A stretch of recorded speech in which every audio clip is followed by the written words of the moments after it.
नमस्कार, मैं हूं मृत्युंजय कुमार झा। शाम के 5:30 बज चुके हैं और अगले आधे घंटे तक आपके सवालों का सबसे बड़ा मंच तैयार है। अगर आपने कमोडिटी में ट्रेड किया है या फिर नया ट्रेड करना चाहते हैं, जानना चाहते हैं कि आपके लिए कहां पर कमाई के मौके बनेंगे, तो आप सवाल पूछिए। नंबर आप नोट कर लें 02223001634, 02223001635। इस पर आप सवाल पूछ सकते हैं।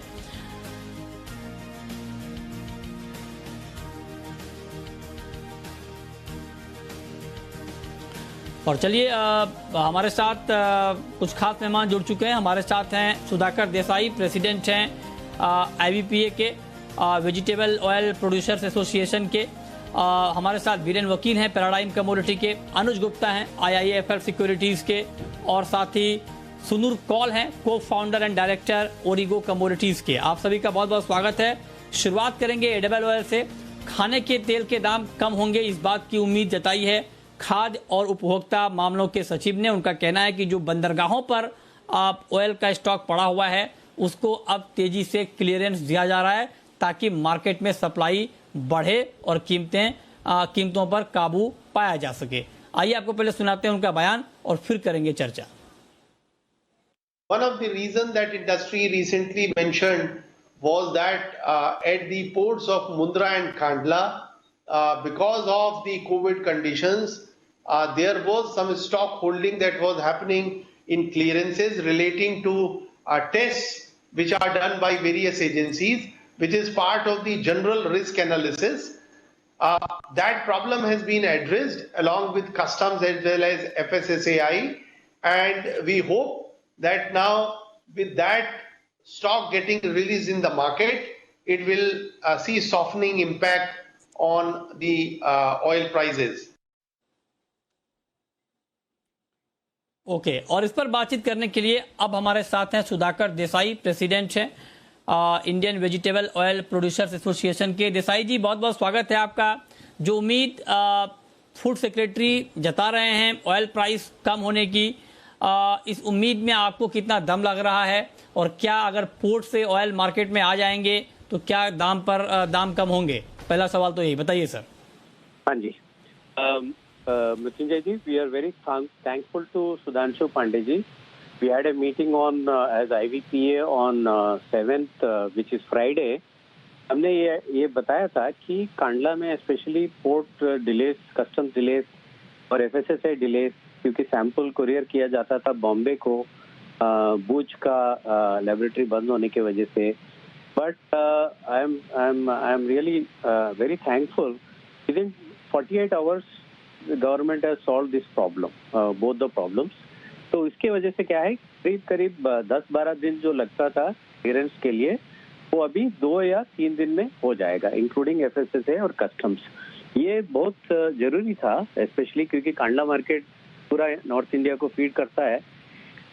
बट दूसरा ये है कि मार्केट और सिचुएशन अगर देखेंगे, आज के दिन में कोविड के टाइम में आपको पता है कि लॉकडाउन तो हर जगह है, इसकी वजह से डिमांड भी अफेक्टेड है। इस मंथ में करीब 10-15% डिमांड भी कम है और स्टॉक्स भी कम है अभी इस वक्त। और दूसरी बात यह है कि हमने जरूर ये पॉइंट रेस किया था कि आज के दिन में सप्लाई चेन जारी रखना बहुत जरूरी है, क्योंकि मलेशिया और इंडोनेशिया में भी लॉकडाउन हो रहा है, वहाँ भी लेबर्स की इश्यूज है, वहाँ भी क्वारंटाइन रिस्ट्रिक्शंस है कि 14 दिन वेजल जो इंडिया से वापस आएगा वो 14 दिन तक क्वारंटाइन पूरा करना पड़ेगा। ये सब सप्लाई चेन और लॉजिस्टिक्स इस वक्त सबसे ज़्यादा इम्पोर्टेंट है। So once again I am very thankful to the government. Right, ये प्राइजेस की अगर बात करेंगे कि जैसे मैंने बताया 3 बार आपने थैंक कर दिया। नहीं देसाई जी, आप थैंकफुल हैं, ये बहुत अच्छी बात है सर। आप थैंकफुल हैं, बहुत अच्छी बात है, लेकिन ये तो बताएं कि ये थैंकफुल जो आप हैं जिस वजह से, क्या उस वजह से दाम भी कम होंगे खाने के तेल के? हाँ, उसी पे आ रहा था कि एक्चुअली क्या है कि आप जैसे मैंने लास्ट टाइम बताया था कि मई एंड से लेकर जून में प्राइजेस कम होना पड़ेगा प्राइजेस को, क्योंकि आज के दिन में अगर $1,250 है CPO, 2 महीने के बाद ये $200-250 कम है इस प्राइस से। और ऐसा देखेंगे तो सोयाबीन भी आगे का फ्यूचर्स कम है। तो ऐसा देखेंगे तो जून में मेरे ख्याल से धीरे धीरे प्राइस थोड़ा स्टेबलाइज होना पड़ेगा। एकदम मार्केट पीक में है। मार्केट में सभी गुड न्यूज ऑलरेडी आ चुका है, whether it is US biodiesel mandates, whether it is the Indonesian biodiesel mandates, whether it is a very solid soybean feed demand, ये सब आ चुका है। तो मेरे ख्याल से 1 महीने में थोड़ा मार्केट स्टेबलाइज होके थोड़ा ठीक हो जाएंगे, 10-15% थोड़ा कम हो जाएंगे प्राइस। आप कह रहे हैं कि 1 महीने में दाम कुछ कम होंगे, 10 से 15% तक दाम कम हो जाएंगे। बहुत शुक्रिया देसाई जी आपका हमारे साथ जुड़ने के लिए, इस खबर पर डिटेल में बातचीत करने के लिए। लेकिन सवाल ये है कि ओवरऑल फंडामेंटल क्या है? आपने तो कहा कि जून तक में कम हो जाएंगे, लेकिन फिजिकल मार्केट की सिचुएशन क्या है, ग्राउंड रिपोर्ट क्या है, ये बताने के लिए हमारे साथ सुनूर कौल साहब हैं, को फाउंडर एंड डायरेक्टर ओरिगो कमोडिटीज के। कौल साहब, स्वागत है आपका जी बिजनेस पर। बताइए सर, आपका आउटलुक पूरे एडिबल ऑयल सीड कॉम्प्लेक्स के ऊपर क्या है? डिमांड सप्लाई के हालात आप आगे क्या देख रहे हैं? Nitin ji thank you very much. अभी जो ऑयल कॉम्प्लेक्स में अगर हम देखें तो आजकल की तारीख में अभी सोयाबीन और मस्टर्ड का, ऐसे जो देसाई साहब भी बता रहे थे कि हमारा डिमांड थोड़ा थोड़ा कम हो रहा है, बट सप्लाई उतना भी कम है। जैसे सोयाबीन की आज कुछ 30,000 बैग की डिलीवरी थी, मस्टर्ड की भी आई थिंक 2 लाख बैग की delivery I. So I think while Covid की वजह से जो हमारा डिमांड थोड़ा बहुत कहते हैं कि डिस्ट्रक्ट हो रहा है, डिमांड कम हो रहा है, बट आई थिंक सप्लाई के हिसाब से भी वो कम हो रहा है। आज का स्पॉट प्राइस जो आप सोयाबीन एंड मस्टर्ड का 8,000 के अराउंड है, और जो फ्यूचर्स आई थिंक आपके जो कम है, सोयाबीन का मई का डिलीवरी 76 है, जून का 74 के अराउंड है। तो आई थिंक वो, और होपफुली अगर ये गवर्नमेंट की इंपोर्ट ड्यूटी भी कम हो जाती है तो आई थिंक वो थोड़ा प्रेशर जो एडिबल ऑयल पे इंडिया में है वो धीरे धीरे होपफुली कम हो जाएगा। अब वो 15% है कि नहीं, जैसे देसाई साहब बोल रहे थे, बट अभी एस्टिमेटेड है कि अगले महीने तक, जून तक, वो एटलीस्ट इतने प्रेशर में नहीं होगा जितना आप मई में देख रहे हैं। अभी आपका ये सोया ऑयल एंड सीपीओ जो आपका सीपीओ जो अराउंड 135 के अराउंड है, वो आगे जाके एस्टिमेटेड रहेगा कि होपफुली वो 120-115 के अराउंड रहे। सोयाबीन का जो रेंज बाउंड इस महीने का है वो 68 to 78 है, हालांकि बहुत बड़ी रेंज है बट वॉलेटिलिटी हाई है।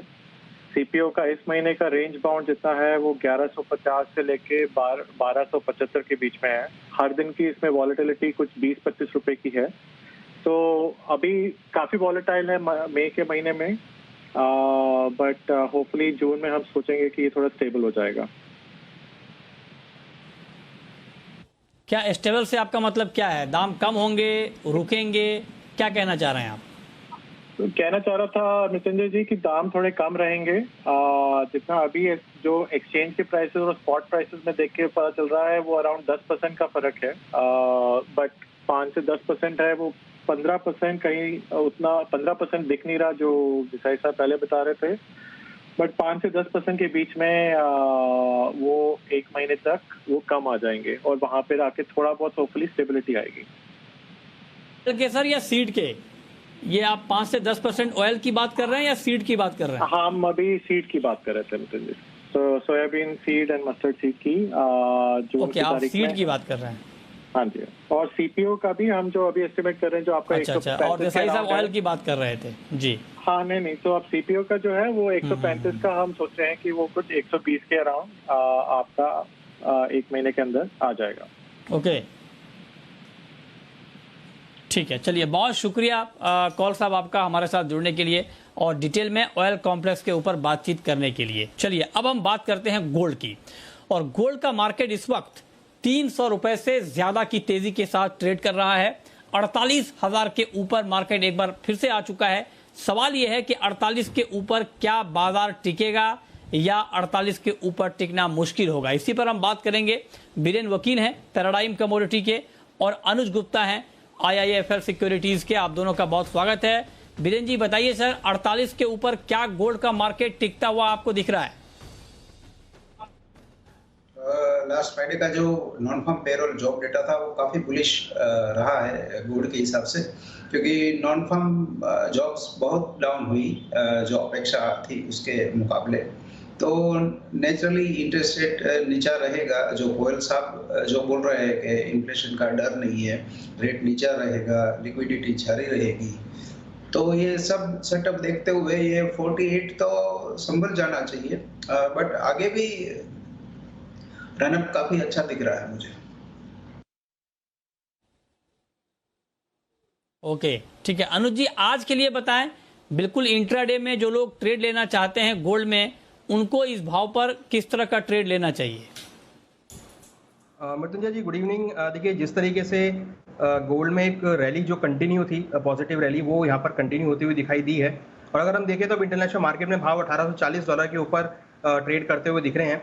हालांकि अब जो भाव है वो काफ़ी हाई लेवल पर है। मुझे लगता है कि यहाँ पर वॉलेटिलिटी भी थोड़ी हाई रहेगी।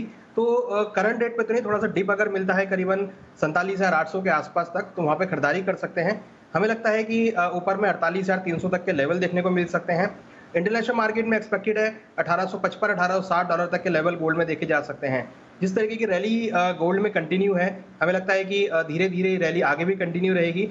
डॉलर में जो वीकनेस है उससे काफ़ी हद तक सपोर्ट मिलता हुआ दिखाई दिया है, और आगे अब अक्षय तृतीया भी है इंडियन मार्केट में, तो उससे भी काफ़ी हद तक सपोर्ट मिलता हुआ दिखाई देगा। हमें लगता है कि गोल्ड में स्टैगर्ड वे में धीरे धीरे मार्केट ऊपर आता हुआ दिखाई देगा। ठीक है, ओके। चांदी पर बीरेन जी, आपका व्यू? चांदी में भी अच्छी तेजी है, क्या ये तेजी और बढ़ सकती है? क्या सुझाव आपका? चांदी में भी रनअप अच्छा है। क्यूमुलेटिव वेरिएंस अगर देखें तो सिल्वर का जो गोल्ड रेशियो है वो थोड़ा नीचे आया है 75 से 68 तक। तो ये वीक में तो चांदी भी मजबूत रही है, बट लो वॉलेटिलिटी प्रोडक्ट होने के कारण मेरा कन्विक्शन पहले से ही गोल्ड पे रहा है। तो मैं चांदी की तुलना में गोल्ड बाई करना ज़्यादा प्रेफर करता हूँ। जो स्विंग ट्रेडर है या हाई रिस्क ट्रेडर है वो चांदी में जरूर लॉन्ग साइड जा सकते हैं, बट जो इन्वेस्टर है या लो रिस्क ट्रेडर है उनके लिए अभी भी गोल्ड मुझे ज़्यादा बेटर लग रहा है। ठीक है, लेकिन बेस मेटल में भी रिकॉर्ड तेजी है। कॉपर ने आज फिर से नई ऊंचाई को छुआ है, एल्युमिनियम ने नई ऊंचाई को छुआ है। कॉपर और एल्युमिनियम, इन दोनों काउंटर की रिकॉर्ड तेजी पर आपका व्यू क्या है अनुज जी, और क्या ये तेजी अब थमेगी या बढ़ेगी? देखिए, बेस मेटल में रैली कंटिन्यू हुई है, और हमने देखा है कि उसमें हमने कॉपर और एल्युमिनियम को आउट परफॉर्म करते हुए देखा है। कॉपर हम देखें तो 800 के ऊपर ट्रेड करता हुआ दिखाई दे रहा है, एल्युमिनियम देखें तो 204 के ऊपर में ट्रेड करता हुआ दिख रहा है। दोनों ही कमोडिटी अगर हम देखें तो इंडस्ट्रियल मेटल में और टॉप रोल प्ले करती हैं, जिसकी वजह से हमने यहाँ पे खरीदारी आते हुए देखी है। इन्वेंट्री कम होने की वजह से और डिमांड बढ़ने की वजह से हमने कॉपर और एल्युमिनियम में एक अच्छी तेजी आते हुए देखी है। हमें लगता है कि थोड़ा बहुत प्रॉफिट बुकिंग यहाँ पर आ सकता है, मगर जो ट्रेंड है वो पॉजिटिव ही है, तो ट्रेंड के साथ ही मैं रहना चाहूँगा। कॉपर में करीबन 804-805 के आसपास, मीन्स 2-3 रुपए की करेक्शन अगर होती है तो खरीदारी करके चलें। हमें लगता है कि ऊपर में 814-815 तक के लेवल देखने को मिल सकते हैं। 797 पर स्टॉप लॉस लगाएं। वहीं अगर एल्युमिनियम की बात करें तो एल्युमिनियम में काफी अच्छा ब्रेकआउट देखने को मिला है, और इंटरनेशनल मार्केट में भी हमने देखा है कि काफी अच्छे एलएमई के ऊपर भी अच्छा ब्रेकआउट रहा है वॉल्यूम्स के साथ में, तो ट्रेंड यहाँ पर भी पॉजिटिव है। हमें लगता है कि एल्युमिनियम में खरीदारी करके चले, ऊपर में 210 से लेकर 212 तक के लेवल वेरी शॉर्ट टर्म में देखने को मिल सकते हैं। हालांकि सभी बेस मेटल में ट्रेंड पॉजिटिव है, मगर मुझे लगता है कि कॉपर और एल्युमिनियम यहाँ पर आउट परफॉर्म करते हुए दिखाई देंगे।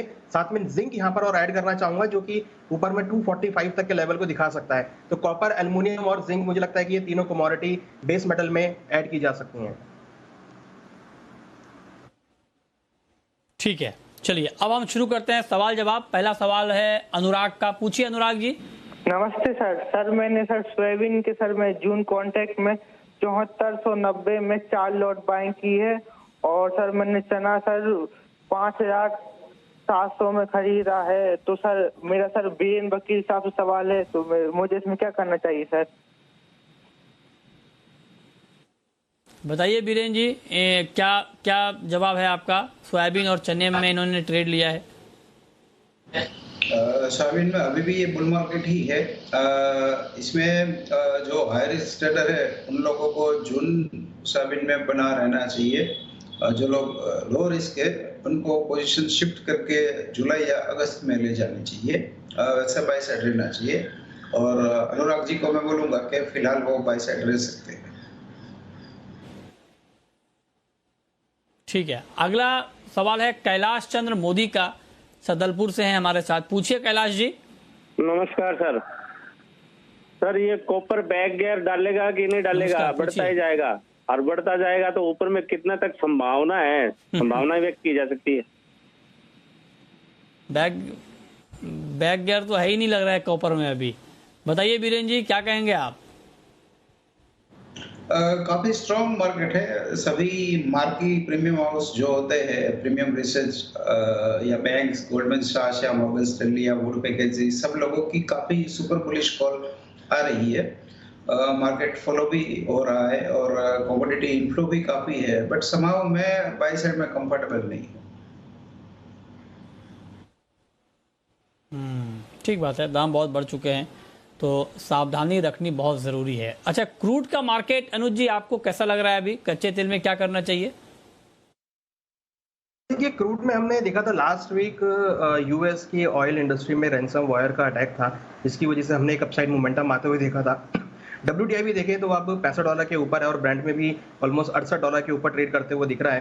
तो टेक्निकल पॉइंट ऑफ व्यू से देखें तो दोनों ही कमोडिटी पॉजिटिव ट्रेंड में है, और फंडामेंटल साइड जाए तो वो भी सपोर्टिव फैक्टर आता हुआ दिख रहा है। और MCX की बात करें तो वहाँ भी 4800 के ऊपर के लेवल्स आते हुए दिख रहे हैं। हमें लगता है कि क्रूड में WTI और ब्रेंट दोनों में ही ट्रेंड पॉजिटिव रहेगा। जिस तरीके से डिमांड आगे हम एक्सपेक्ट कर रहे हैं कि बढ़ सकती है, ओपेक की तरफ से भी हमने देखा है कि डिमांड आगे बढ़ती हुई देखी जा सकती है, तो क्रूड में आगे ट्रेंड पॉजिटिव रहेगा। हमें लगता है कि वेरी शॉर्ट टर्म के लिए अगर हम देखें तो 4900 को टारगेट कर सकते हैं।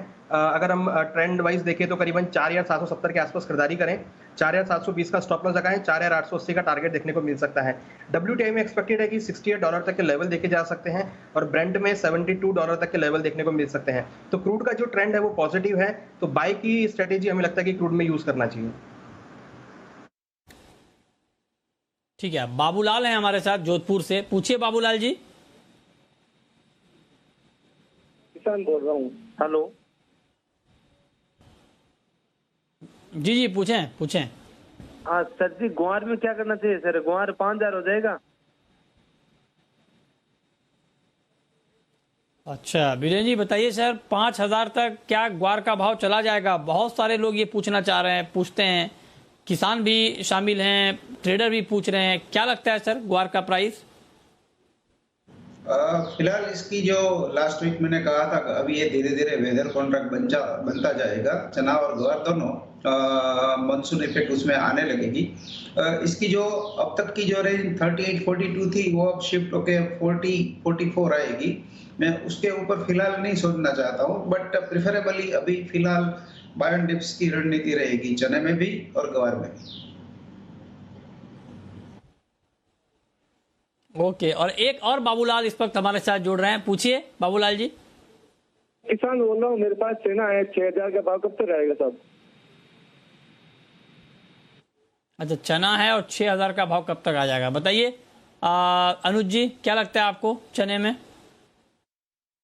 देखिए, डेफिनेटली जो चने का ट्रेंड है वो पॉजिटिव है, मगर हमने देखा था कि अभी रिसेंटली 5900 के आसपास से आने के बाद इसमें गिरावट देखने को मिली थी और भाव नीचे करीबन 5250 तक आए थे।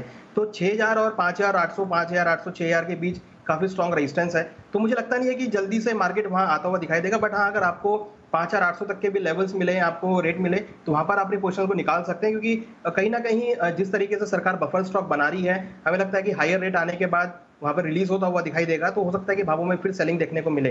तो आप 6000 का वेट ना करें, 5800 के आसपास अगर मिलते हैं, जो कि हमें लगता है कि देखने को मिल सकते हैं, तो 5800, 6000 के आसपास के लेवल जहां मिले, आप अपनी पोजीशन को निकाल सकते हैं। ठीक है, इंद्रजीत हैं हमारे साथ अहमदाबाद से। पूछिए इंद्रजीत जी। हाँ सर, मेरा सवाल है सिल्वर पर। मेरे पास 65,000 का सिल्वर पड़ा है फिजिकल में, तो मेरे को उसको 3 रेंज में बेचना है, तो कौन से रेंज में बेचूं? क्योंकि ये रेंज में कभी यहाँ से कितनी भी बार सिल्वर नीचे आ जाती है, तो इस बार भी मैं रह नहीं जाऊँ, उसके लिए पूछ रहा हूँ। ये बड़ा बढ़िया आपने दिमाग लगाया। 3 रेंज में आप बेचना चाहते हैं। बताइए बीरेन जी, तीनों रेंज क्या होना चाहिए इनका बेचने का? ये काफी स्मार्ट ट्रेडर लगते हैं, उनकी बातों से मैं ऐसा मान रहा हूँ, क्योंकि उनकी ऑब्जर्वेशन सही है कि पिछले 6 महीने में कम से कम 4 बार सिल्वर 60,000 भी हुई, 4 बार 70,000 भी हुई। तो नेचुरली ये मिस आउट नहीं करना चाहिए। उनकी जो सोच है वो मैं भी उससे सहमत हूँ। तो 3 स्टेप में, एक तो 30% माल यहाँ पे लिक्विडेट करना चाहिए फिजिकल के हिसाब से, और बाकी का जो 60% है उसके सामने फ्यूचर बेचे तो ब्याज बदला हर 2 महीने 1200 से 1300 रुपए मिलता रहेगा, जिसको हेजिंग बोलते हैं। वो स्ट्रेटेजी अच्छी रहेगी।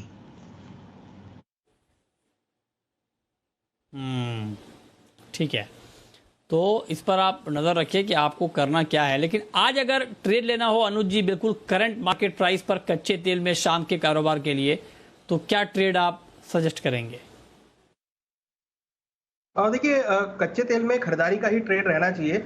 हमें लगता है कि 4780 4800 के आसपास, जो कि 10 रुपए नीचे है करंट रेट से, आप खरीदारी कर सकते हैं। 4720 का स्टॉप लॉस लगाएं, 4880 4900 का टारगेट देखने को मिल सकता है। तो ट्रेंड इसका भी पॉजिटिव है। लास्ट वीक हालांकि हमने कुछ गिरावट देखी थी, मगर जिस तरीके से आज हमने एक ओपनिंग देखी है और इंटरनेशनल मार्केट में रिवाइव देखा है, हमें लगता है, और जिस तरीके से फंडामेंटल भी यहाँ पे पॉजिटिव सपोर्ट कर रहे हैं, तो हमें लगता है कि 4880 4900 तक के लेवल देखने को मिल सकते हैं। तो क्रूड में हमें लगता है कि खरीदारी का ट्रेड रखना चाहिए। ठीक है, अगला सवाल है मुरली का, तेलंगाना से हैं हमारे साथ। पूछिए मुरली जी। हेलो, मैं सिल्वर पे पूछना चाह रहा हूँ जी, पूछें। अगले 6 महीने के लिए फिजिकल पे है मेरा, फिजिकल में है चांदी। हेलो, अच्छा, फिजिकल में आपके पास चांदी का स्टॉक है। अगले 6 महीने का टारगेट आप जानना चाह रहे हैं। बताइए बीरेन जी, 6 महीने में चांदी का प्राइस कहां तक जा सकता है? और 74-75 पे शायद अटकनी चाहिए, बट अगर ग्लोबल मार्केट 30 के ऊपर निकल जाता है, स्टेबल रहता है, तो मार्केट शायद आगे बढ़ेगा। तो फिलहाल तो मैं जो रेंज दे रहा हूँ 67 से 74 की दे रहा हूँ, और ये 2 से 3 वीक की है। ठीक है, अगला सवाल है राधा गुप्ता का। पूछिए राधा जी। सर, मुझे मतलब सोना और चांदी खरीदना था, तो क्या खरीदना ज्यादा बेटर रहेगा, मतलब सोना या चांदी, और हमें किस भाव पे खरीदना चाहिए, और ये भाव कब तक आ सकता है सर? बहुत बढ़िया सवाल है आपका। बताइए अनुज जी, पहले तो ये कि सोने चांदी में क्या खरीदें, और दूसरा ये कि किस भाव पर खरीदें, और तीसरा ये कि आगे भाव क्या होगा, बताइए। देखिए, दोनों ही कमोडिटी पॉजिटिव में है, मगर एज कंपेयर हमें लगता है कि इस साल चांदी आउट परफॉर्म कर सकती है। तो फॉर इन्वेस्टर मुझे लगता है कि चांदी के लिए आप खरीदारी कर सकते हैं। दूसरा सवाल कि किस रेंज में खरीदें, हालांकि अभी जो रेट चल रहा है 72,300 के आसपास में है, तो मुझे लगता है कि ये एक लॉन्ग टर्म ट्रेडर है, लॉन्ग टर्म इन्वेस्टर है। तो भाव अगर नीचे 68,000 70,000 के बीच में मिले तो खरीदारी करें। हमें लगता है कि अगर हम दिवाली तक या ईयर एंड तक की बात करें तो 78,000 से लेकर 80,000 तक के लेवल आपको देखने को मिल सकता है। ट्रेंड पॉजिटिव में है, तो मुझे लगता है कि खरीदारी का ट्रेड ही रखना चाहिए। ओके, ठीक है, और अब वक्त है रैपिड फायर राउंड का।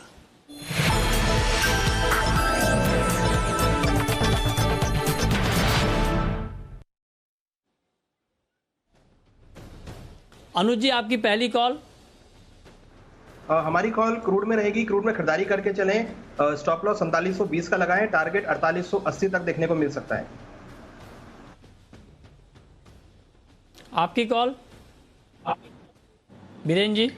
सीपीओ में जून में 1200 के आसपास शॉर्ट प्रेफर करता हूं मैं। 1220 का स्टॉप लॉस रहेगा और टारगेट 1150 का रहेगा, और ये 4-5 दिन की कॉल है।